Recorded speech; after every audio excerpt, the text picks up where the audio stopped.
Muy buenos días a todos, muchas gracias una vez más por estar aquí.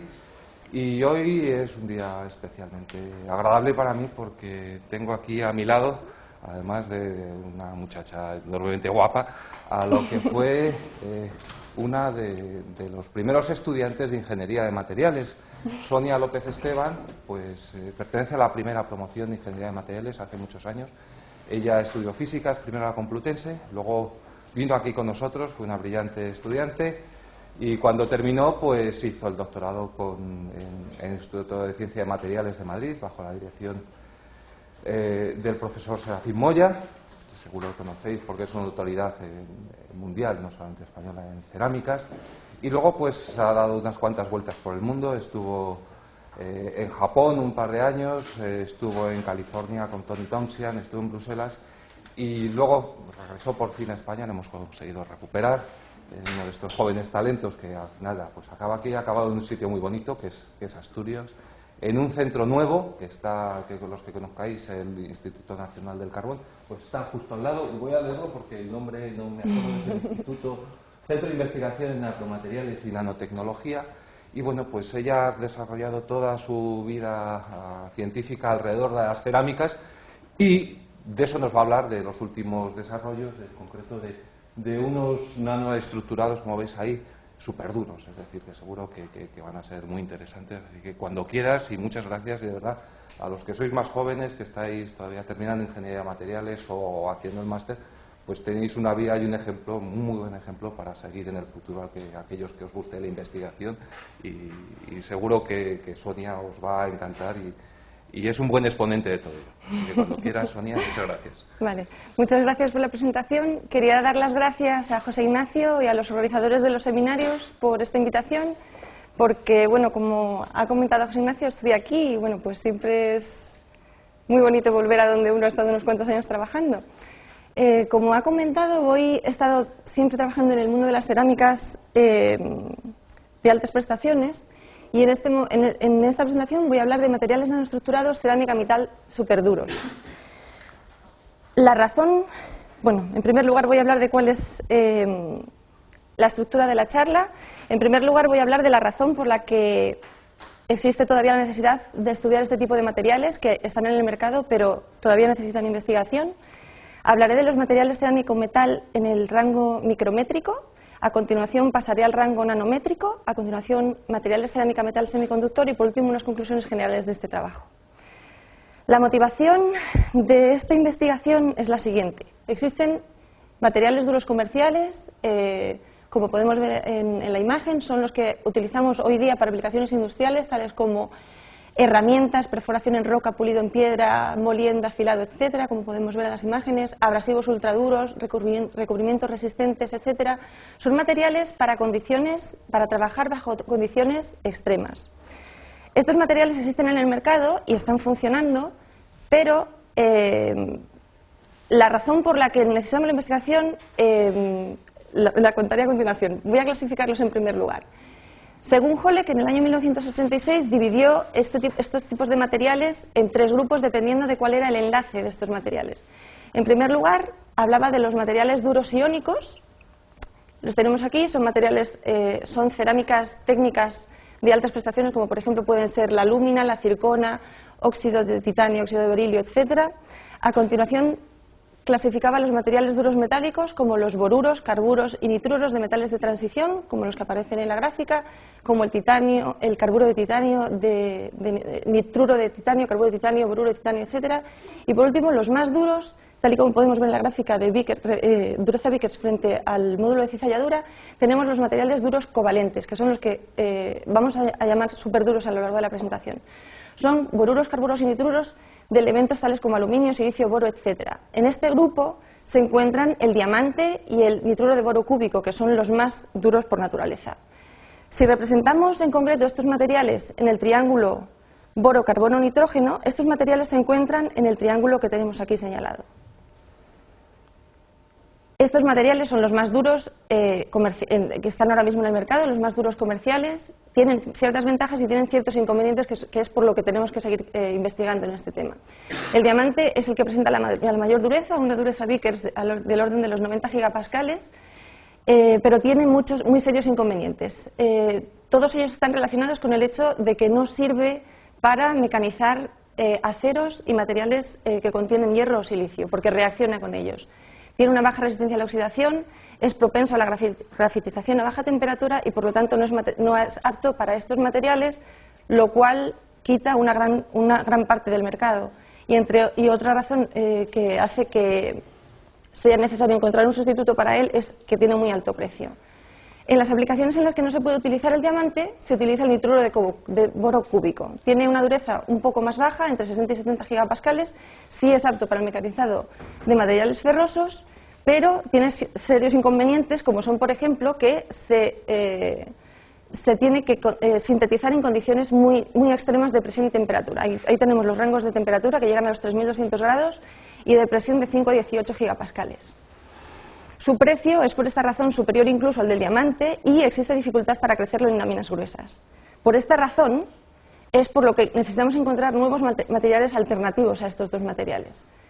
Lo que le pedimos a este material, lo ideal, lo que nosotros buscamos es que el procesamiento sea en condiciones no extremas, lo cual abaratará el proceso, que la dureza Vickers sea del orden o superior a los 40 gigapascales y que sean aptos para mecanizar materiales ferrosos. La aproximación que nosotros hemos utilizado es la de materiales compuestos, cerámica, metal, nanoestructurados.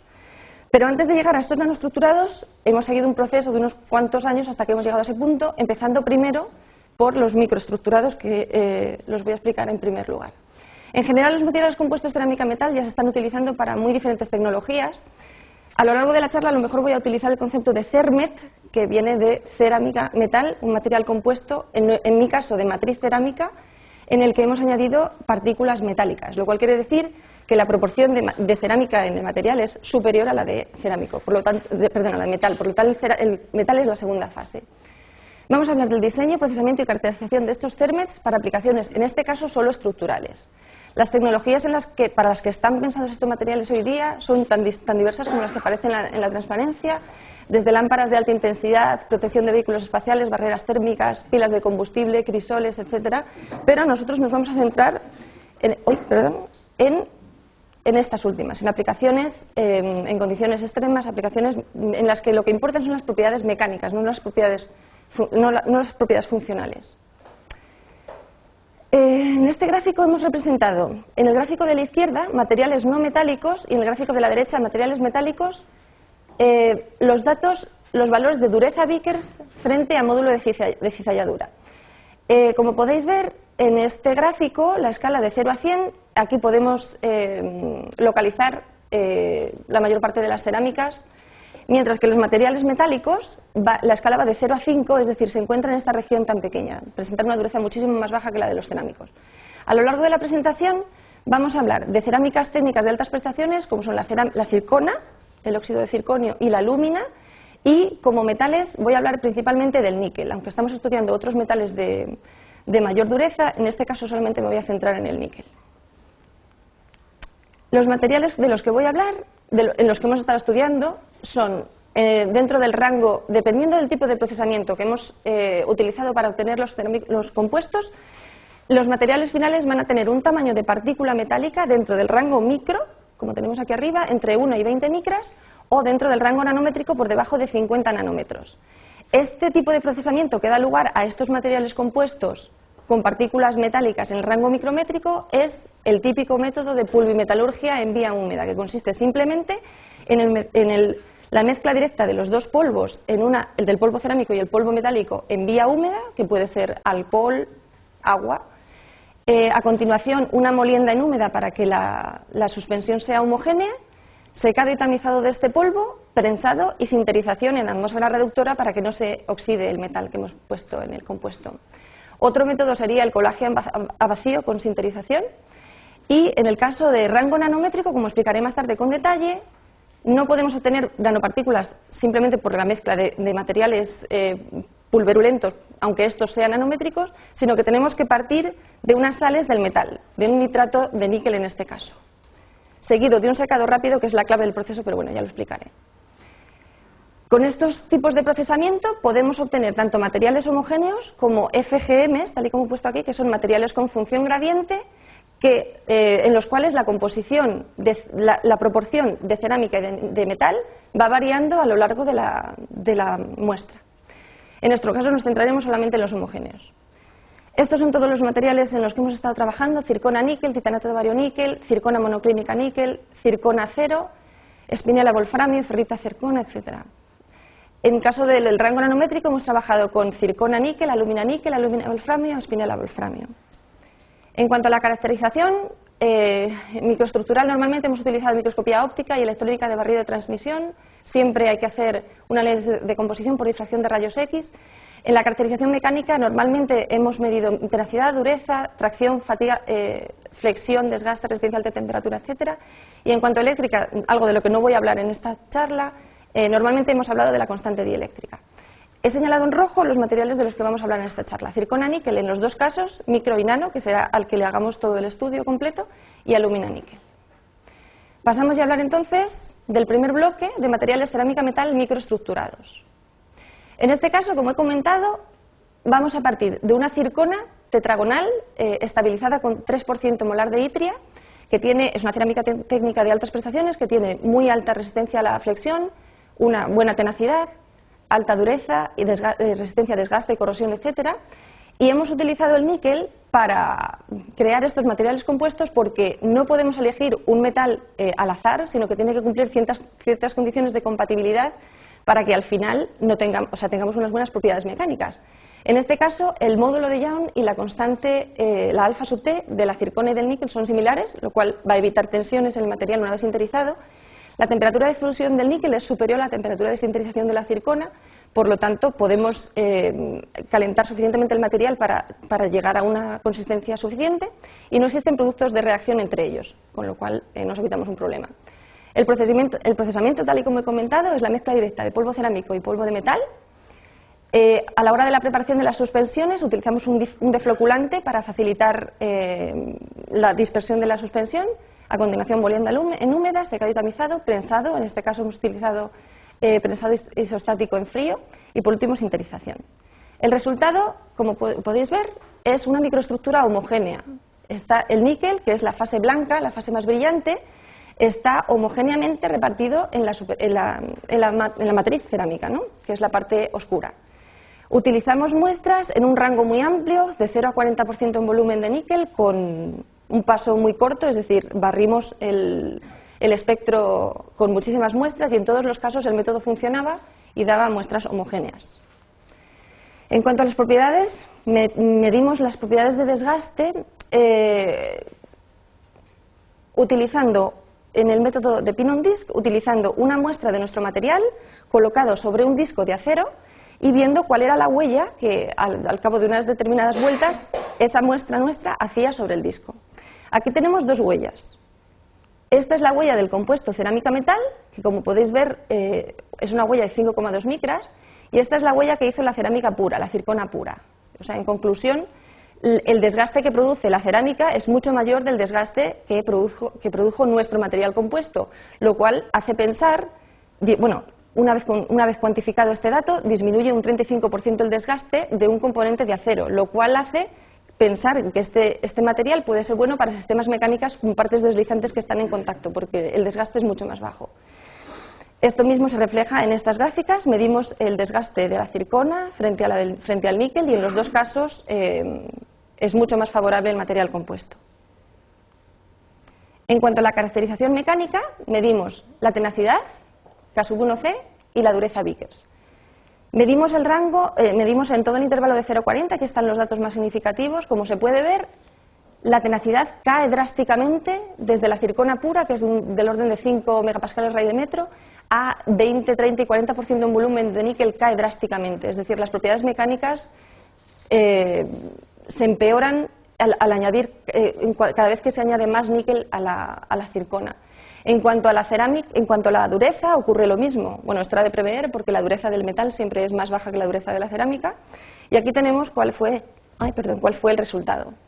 El hecho de que caiga tan drásticamente la tenacidad se puede comprobar porque no encontramos ningún mecanismo de reforzamiento a lo largo de la microestructura, es decir, en otros casos, en otros sistemas, como por ejemplo en alumina níquel, las partículas de níquel, al paso de una grieta, forman un puente. Existe un mecanismo de puenteo que hace que la grieta se frene, pierda energía y la tenacidad del material se mantenga. En este caso no vimos en ninguna muestra este mecanismo, lo que justifica el hecho de que baje la tenacidad.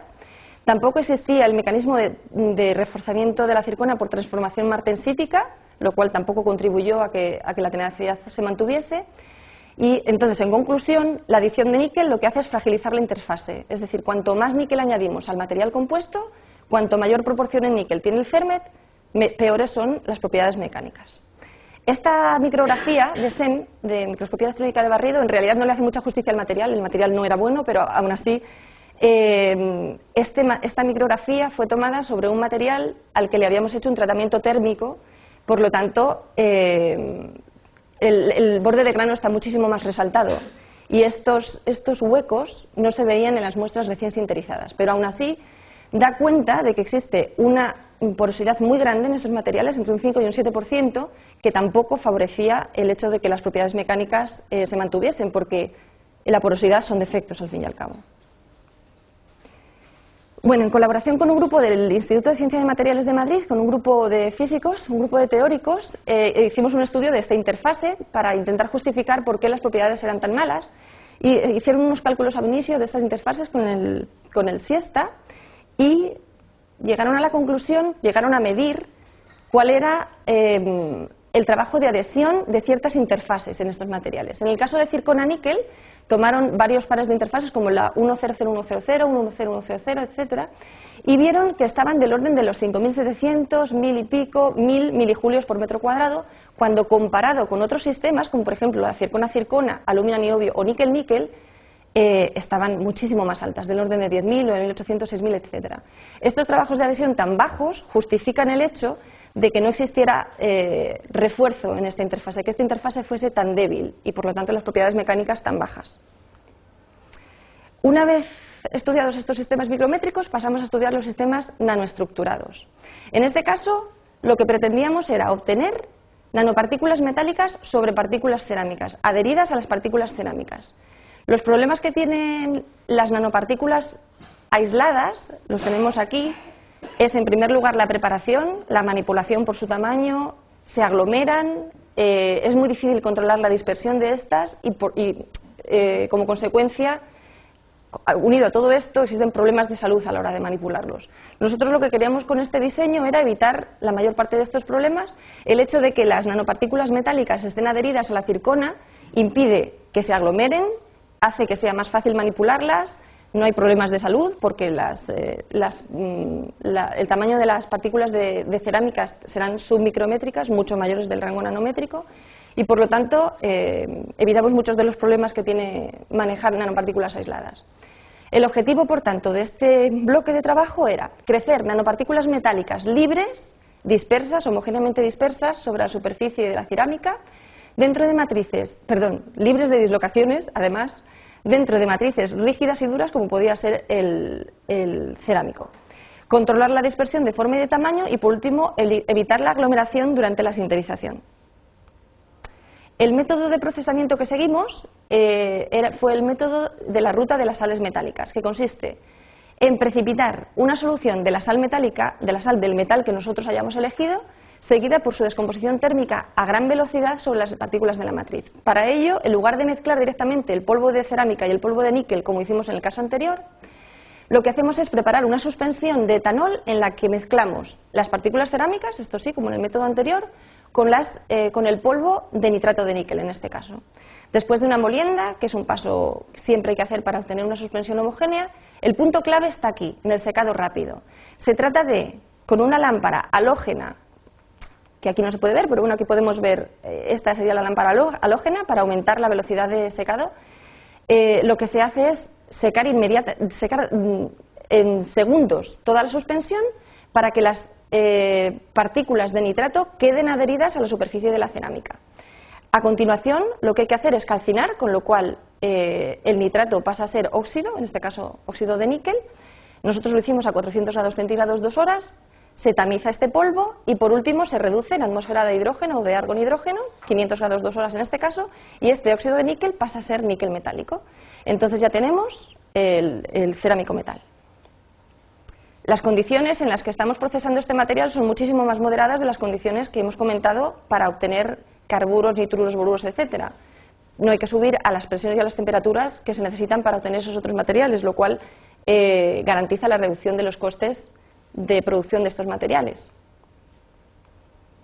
Esta es la microestructura que obtuvimos. Esta es la barra de 50 nanómetros. El grano que podemos ver aquí, la partícula es de circona y estas pequeñitas son las partículas de metal. En principio se ven que están por debajo de los 50 nanómetros, las que se pueden distinguir. Se ve que están dispersas, no están aglomeradas, con lo cual el método parece que hasta este punto parecía que funcionaba, y de hecho funciona. Estos son otros sistemas de polvo de cerámica metal nanoestructurado, en este caso, a partir de nitratos, como el que hemos comentado. En este caso la cerámica es alúmina, con un 2,5% en volumen de níquel. Se puede ver igual que las partículas de níquel están homogéneamente distribuidas sobre la superficie de las partículas de circona, de los granos de circona, y que no están aglomeradas. Y en el caso de alúmina wolframio, lo que hicimos fue partir de unos alcóxidos. Esta muestra en concreto es del 1% en volumen y se ve que el resultado también es muy bueno. Estas son las partículas de wolframio. Estas nanopartículas de metal, una vez hecho el estudio de microscopía electrónica de transmisión de alta resolución, pudimos ver que las interfaces son muy buenas, la porosidad es casi inexistente. Fuimos capaces de distinguir los planos cristalográficos y pudimos comprobar que las nanopartículas habían crecido prácticamente de un modo epitaxial sobre la superficie de la del metal. En cuanto a las propiedades mecánicas, representamos los resultados entre 0 y 30% en volumen de níquel. Aquí, en los triángulos, lo que tenemos son los resultados de las muestras micrométricas que habíamos estudiado en el primer bloque. Como se puede ver, siguen la regla de las mezclas, es decir, a mayor contenido de níquel, menor dureza, pero en el caso nanométrico ocurre algo que no ocurre en el caso micro. Esta es la circona pura, 0% en volumen de níquel. A un contenido de níquel del orden de 2,5% existe una subida en la dureza del orden del 30% y a continuación baja hasta que al 15% se sigue la regla de las mezclas a partir de ese momento. En cuanto a la tenacidad, en el caso micro vimos que caía drásticamente a medida que aumentaba el tanto por ciento en volumen de metal, mientras que en el caso nano se queda dentro de una franja, es decir, disminuye, ciertamente, a medida que sube el contenido de níquel, disminuye ligeramente, pero siempre dentro de una franja, o sea, se mantiene más o menos constante alrededor de un valor. Para explicar este comportamiento en cuanto a la dureza, Carlos Pecharromán, del grupo del Instituto de Ciencia de Materiales de Madrid, ideó este modelo teórico que justifica este comportamiento. Este modelo teórico está basado en tres puntos clave. Uno de ellos es la ecuación de Hall-Petch, la regla de las mezclas y, por último, la teoría de la percolación. Estas tres ideas básicas son las que condicionan el comportamiento de la dureza en estos materiales. Tras operar con estas tres ecuaciones, se llega a una expresión de este tipo, en el que el primer sumando es la regla de las mezclas tal cual y el segundo sumando corresponde a la contribución de las nanopartículas a este endurecimiento. Este modelo se basa en el hecho de que cada una de las nanopartículas se considera una fase dura rodeada de una fina capa de material desestructurado que es el que aporta la contribución de dureza al material como conjunto. De acuerdo. Este modelo teórico de endurecimiento, como podremos ver a continuación cuando presente el resultado final, contempla el hecho de que a medida que aumentamos el contenido en metal, es decir, en la fase más blanda, las partículas coalescen hasta que al final tenemos aglomerados, y estos aglomerados son los que hacen que disminuya drásticamente la dureza del material final, del material compuesto final. Estos son los puntos que obtuvimos experimentalmente en la gráfica anterior y esta gráfica es el modelo teórico. Como se puede ver, ajusta muy bien a los resultados experimentales. En este caso, los valores que se pueden extraer como conclusión de este modelo son el punto en el que es máxima la dureza, el F sub C, en este caso es 2,5% de volumen de níquel, y la dureza que se obtiene máxima la dureza que se obtiene alrededor de las nanopartículas, este factor H sub n que aparecía en el modelo, es de 40 gigapascales. Si miramos las micrografías de cada una de estas composiciones, 2,5, 5 y 10% en volumen de níquel, se pueden ver distintas poblaciones de nanopartículas en función del tamaño. En el caso 2,5, donde la dureza es máxima, la mayoría de la población de nanopartículas de níquel se encuentra como esta que podemos ver aquí, A, y como esta que podemos ver aquí, B. Es decir, nanométricas del orden de 20 o 60 nanómetros o monocristales del orden de 100 nanómetros. Estas fueron las dos poblaciones más que se podían encontrar en estas muestras. En el caso del 5% en volumen de níquel aparecían estas dos poblaciones y también aparecían policristales de níquel de tipo 100-300 nanómetros. Y en el caso de 10% en volumen de níquel, es decir, aquí la mayoría de la población era C. Es decir, a medida que se aumenta el contenido en níquel, en el cerámico metal, la población se va desplazando y los aglomerados son más grandes. Y por último, lo que hay que destacar de estos resultados es que, de acuerdo con el modelo teórico que hemos propuesto, la dureza de las nanopartículas de níquel podría ser 100 veces la dureza del níquel en volumen. Eso es decir, tan grande, tan alta como la del boruro de níquel cúbico que hemos visto al principio, del orden de 40 gigapascales. Pero esto es solamente localmente, alrededor de cada una de las nanopartículas. Este modelo se ha aplicado también a otros sistemas que estaban en la literatura, como alumina molibdeno y alumina wolframio, sobre estos trabajos de Nihara, publicados en el 94 y el 95, y se puede ver que el modelo reproduce de una manera muy fiel lo que han sido los resultados experimentales que han obtenido estos investigadores. En cuanto a las interfaces, se puede ver que, al contrario de lo que ocurría con las partículas micrométricas, no existe apenas porosidad. De hecho, lo medimos en el laboratorio y es así. Esta micrografía es micrografía electrónica de transmisión de alta resolución de esta zona, como se puede ver.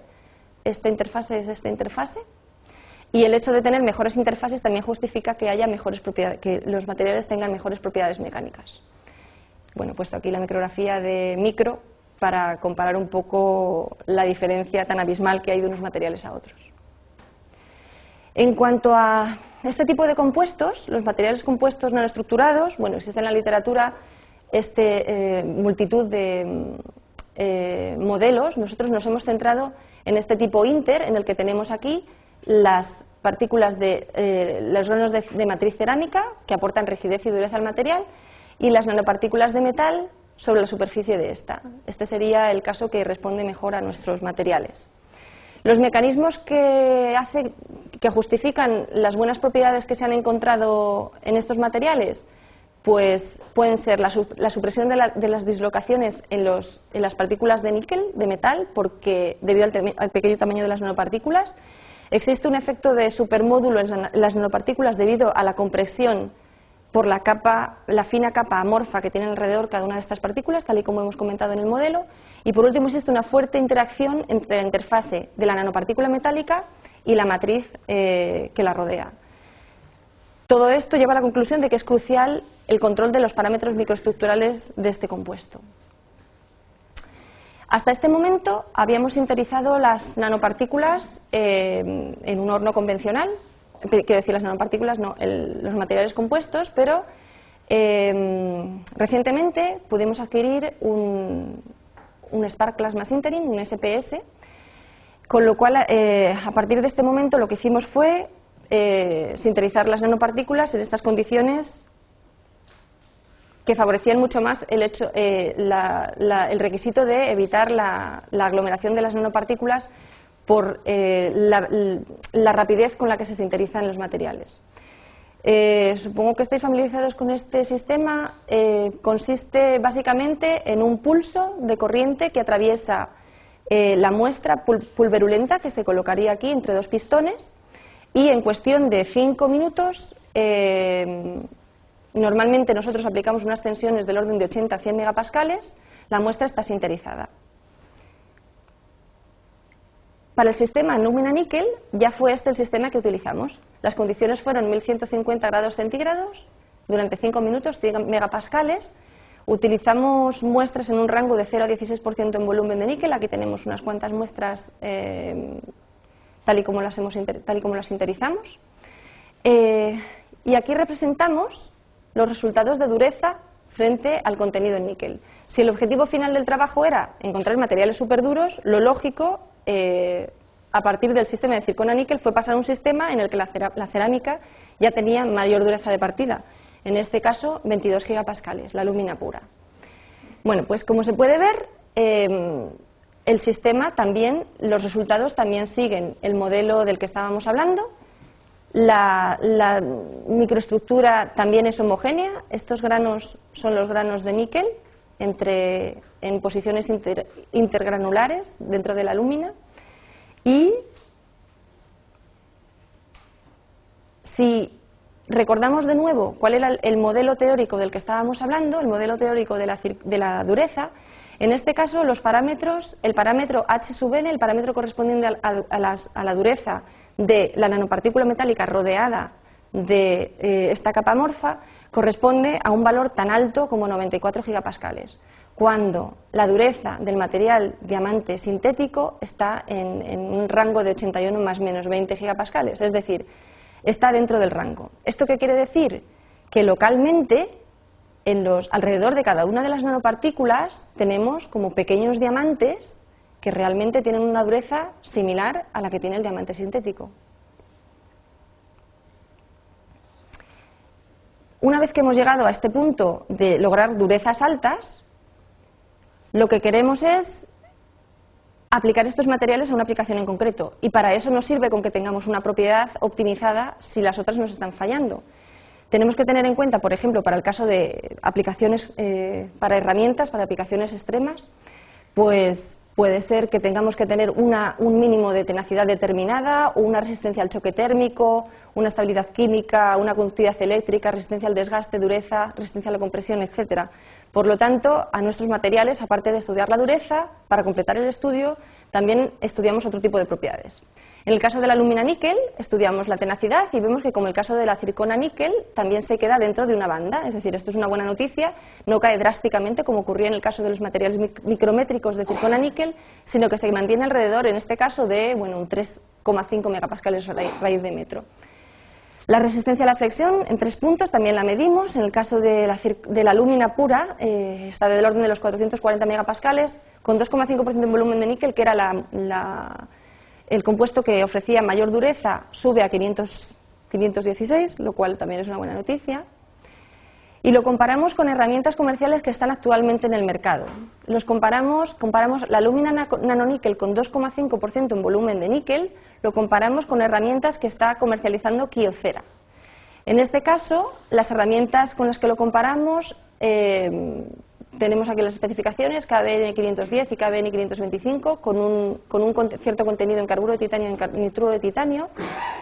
La dureza del sustrato, en el caso de las comerciales, era 28 y 25, y en nuestro caso era 25, lo cual está en el orden. Y en cuanto a la resistencia a la fractura, estaba del orden de 90 a 110, 120 a 130, y nosotros tuvimos un valor de 600, que es muy superior. Por lo tanto, estos materiales se podrían aplicar como elementos resistentes al desgaste, herramientas de corte, etc. Pueden competir en principio con los materiales que están actualmente en el mercado. También medimos el desgaste y lo que hicimos fue comparar nuestra alúmina, porque son unas rayas de pulido, nuestra alúmina pura con una alúmina con un 2,5% en volumen de níquel y una alúmina con un 5% en volumen de níquel. En este caso, al representar la velocidad de desgaste frente al inverso de la dureza Vickers, obtuvimos que el desgaste de la alúmina es muy superior al desgaste de la alúmina con 5% de volumen de níquel, y este es también superior a la de 2,5% de volumen de níquel, que era para la que obteníamos la mayor dureza. Esto es muy buena noticia porque menos desgaste es lo que estamos buscando, es la condición es el óptimo, ¿no? Llegar al desgaste cero. Y comparando este resultado con el del tetraboruro de carbono, que la microestructura aparece en esta micrografía, vimos que el resultado también era mucho mejor, porque bueno, en nuestro caso con las nanopartículas lo que ocurre es que no se produce arranque, cosa que sí que ocurría en el caso del tetraboruro de carbono, lo cual es una ventaja a favor de nuestros materiales. A la hora de optimizar, una manera que se nos ocurrió de optimizar estos materiales cerámico-metal fue añadirles semiconductores. Entramos en contacto con la empresa Fundición Nodular, que es una empresa que está en Asturias, es líder en tecnología de cilindros de laminación. Ahora, a lo largo de las siguientes transparencias veremos qué tipo de cilindros fabrican.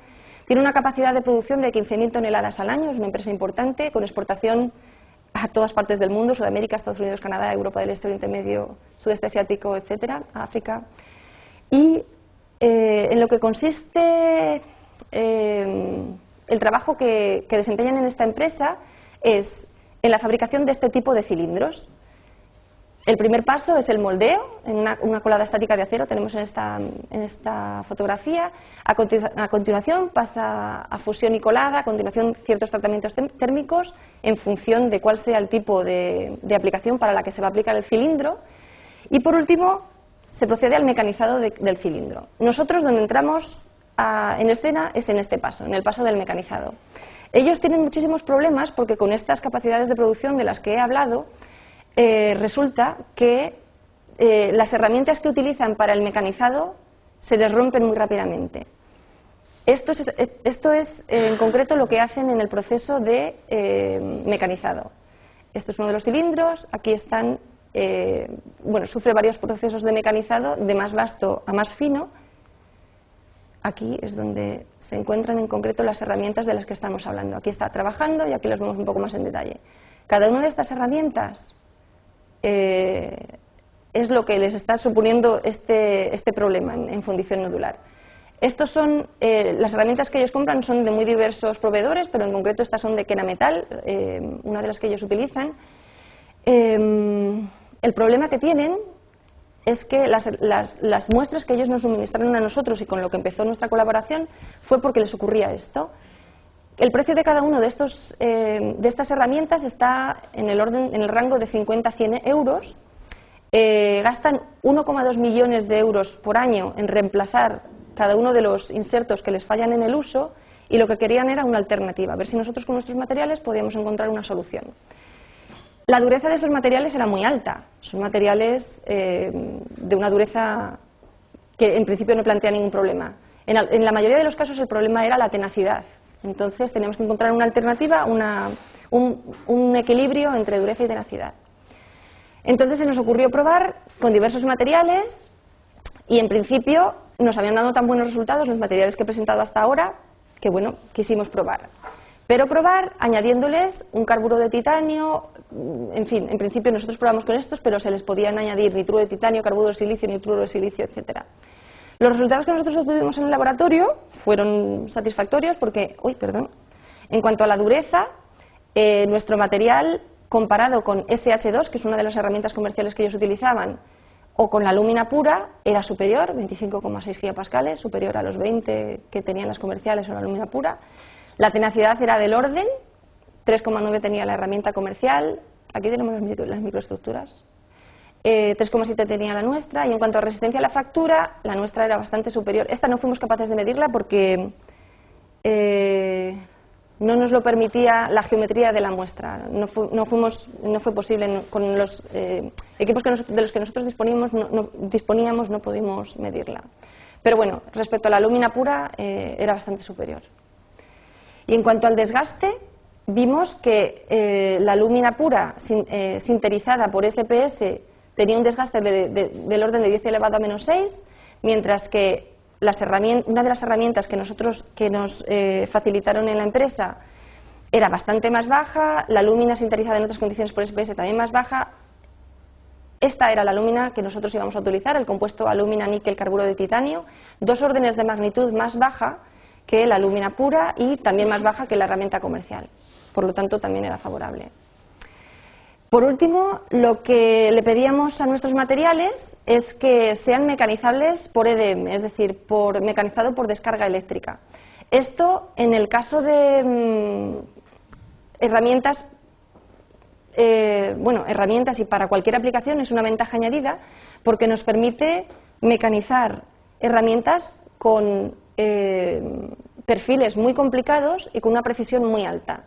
Para ello, la condición que necesitamos, la condición que tiene que cumplir el material es estar por debajo de una resistividad de 1 ohmio por metro y en este caso se cumple, está bastante por debajo, con lo cual, de hecho, los mecanizamos, estas muestras están mecanizadas de esta manera y se ha conseguido con éxito, lo cual también es un valor añadido. Todos estos resultados se han obtenido mientras se desarrollaba el proyecto integrado de la Comisión Europea IP Nanocare, que lo lideraba el CSIC, el coordinador del proyecto era Ramón Torrecillas. El título del proyecto era Materiales cerámicos nanocompuestos estructurales para aplicaciones funcionales de altas prestaciones y acabó recientemente, acabó el año pasado. Se desarrolló entre el año 2005 y 2009. El trabajo que tenemos en curso en estos momentos es un estudio teórico del papel de las dislocaciones en el modelo teórico de dureza que he comentado al principio, en colaboración con la Ohio State University. Estamos desarrollando nuevas herramientas en colaboración con fundición nodular, añadiendo en este caso whiskers de carburo de silicio para reforzar el material. Estamos desarrollando el sistema alúmina-wolframio para intentar conseguir mayores durezas y en este caso lo estamos haciendo en el SPS también, estudios de EDM y por último estamos empezando a introducir nanofibras de carbono. Como conclusión de este trabajo, de acuerdo con los resultados experimentales y el modelo teórico presentados, se puede decir que las propiedades singulares de las nanopartículas metálicas embebidas en matrices cerámicas representan una alternativa viable para la preparación de materiales superduros adecuados para su uso en aplicaciones metalúrgicas en las que los materiales basados en diamante no son operativos. Y en general se puede decir que la nanotecnología, por medio de estos compuestos nanoestructurados cerámica-metal, ofrece alternativas a los materiales superduros actuales a un precio inferior. Este trabajo se ha desarrollado en el Instituto de Ciencia de Materiales del CSIC y en el Centro de Investigación en Nanomateriales y Nanotecnología, como ha comentado José Ignacio. Ambos pertenecen al área de Ciencia y Tecnología de Materiales del CSIC, del Consejo. Esto es una foto real y esto es un proyecto todavía, no tenemos el edificio hecho, pero bueno, esperemos que pronto podamos disfrutar ya de estas instalaciones. De momento también estamos en Asturias, estamos en otro edificio, pero bueno, pronto podremos trabajar aquí. Ya tenemos página en el instituto, es un instituto de reciente creación, pero bueno, ya empezamos a tener cosas. En principio somos 60 investigadores y las líneas de investigación, si alguien tiene curiosidad, se pueden ver aquí: modelización y simulación, sistemas híbridos nanoestructurados y síntesis y caracterización avanzada de nanocompuestos y materiales bioinspirados. Nosotros estamos en esta última línea de investigación. Y nada más. Gracias por su atención.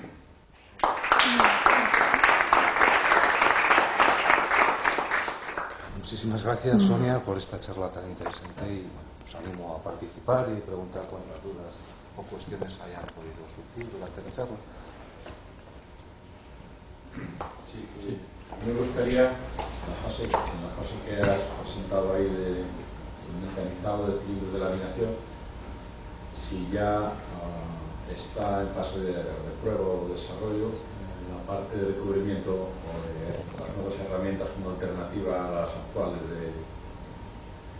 de gema metal, ¿no? No sé, en ese apartado, al final tampoco sí. Me gustaría conocer algo más, si habéis llegado ya a algunas pruebas. Estamos todavía trabajando. Hemos terminado un proyecto que teníamos con él de un proyecto de 2 años muy corto, pero ahora vamos a seguir trabajando con ellos. En principio, hemos probado las muestras de alúmina níquel TIC. En estas condiciones tan extremas no han funcionado pero estamos probando otras muestras con whiskers, con otro tipo de composiciones. Estamos ahora trabajando sobre el sistema alúmina-wolframio para subir las propiedades mecánicas del compuesto en general y ver si funciona. Eso todavía no lo hemos probado porque estamos todavía en la fase de laboratorio, pero sí, estamos en ello. Y la otra pregunta es si en la parte de, si habéis pensado también como posible aplicación en la parte de utillaje, sometido, puede ser el mundo de la matricería, incluso pues, pensando en algo más agresivo, quizás a salientazo para acuñar esas monedas que ya he puesto. No, las monedas eran solamente... vale, era solamente como referencia. La referencia es porque él viene de la Casa de la Moneda. Entonces, por una aplicación más directa. Pues la verdad es que sí, podría funcionar, no lo hemos probado, pero en principio en esas condiciones no tendría ningún problema los materiales, ningún problema. El problema que hemos encontrado en estos cilindros de laminación es que se mecanizan sin refrigeración además, es decir, las temperaturas que se pueden llegar a alcanzar son de 1000 grados. Entonces los materiales son condiciones muy agresivas, pero para este otro tipo de aplicaciones estoy segura de que funcionarían perfectamente, sí. ¿Y funcionaría a nivel de recubrimiento o tendría que ser sintetizado todo el útil? Como recubrimiento no lo hemos probado. Nosotros trabajamos con material masivo. Sería cuestión de probarlo, pero de momento no lo sé. Los sistemas que estáis trabajando son más con alúmina, ¿no?, que con circona tetragonal. Sí, comenzamos los estudios con circona y ahora ya estamos en alúmina, que tiene una dureza de base mayor. Ya. La circona tetragonal más o menos la habéis... Sí. Sí, ya hemos pasado más bien a trabajar, ya queremos aplicaciones prácticas, entonces al querer subir el nivel de dureza del compuesto partimos ya de durezas más altas, sí. ¿Había otra pregunta aquí? Sí. Disculpe, he llegado tarde, no soy de aquí, me disculpan, pero estoy en el asunto, ¿no?